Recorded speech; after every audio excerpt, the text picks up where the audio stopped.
आप देख रहे हैं just action Hindi news, Bharat का नंबर 1 न्यूज नेटवर्क। अखिलेश ने बीजेपी से पूछे तीखे सवाल, क्रोनोलॉजी भी समझाई। तेलंगाना में पीएम के बयान पर भड़के सपा प्रमुख। प्रधानमंत्री नरेंद्र मोदी के तेलंगाना में अडानी अंबानी को लेकर दिए गए बयान से सियासत गर्मा गई है। कांग्रेस के बाद सपा प्रमुख अखिलेश यादव ने इसको लेकर भाजपा से सवाल पूछे हैं, साथ ही इसके पीछे की क्रोनोलॉजी भी समझाई है। बुधवार शाम एक्स पर किए गए पोस्ट में अखिलेश ने भाजपा पर तंज भी कसा। लिखा, भाजपा क्या अगले चरण का चुनाव लड़ेगी या फिर तीसरे चरण को ही अंतिम मानकर हार मान लेगी।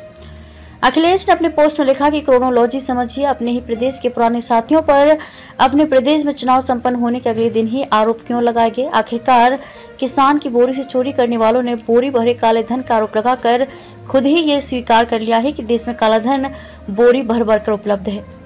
अखिलेश ने जीएसटी, आयकर और अन्य टैक्स की चोरी को सरकार की नाकामी से जोड़ते हुए लिखा है कि देश में भ्रष्टाचार से जन्म लेने वाली महंगाई और बेरोजगारी का कारण भाजपा सरकार की नीतियां ही हैं। देश के सबसे बड़े व्यापारिक घरानों के बारे में ऐसी बात कहकर भाजपाइयों ने पूरी दुनिया में भारत के उद्योग जगत की व्यापारिक संभावनाओं पर प्रश्न चिन्ह लगा दिया है और देश की छवि का ढोल ही फोड़ दिया है।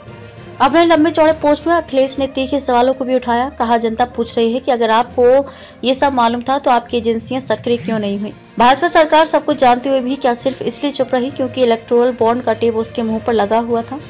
सपा प्रमुख ने यह भी कहा कि क्या भाजपा सरकार अब ईडी, सीबीआई, आईटी और पीएमएलए को सक्रिय करेगी, बुलडोजर को स्टार्ट करेगी या फिर इन सबको गर्मी की छुट्टियों पर विदेश भेज देगी।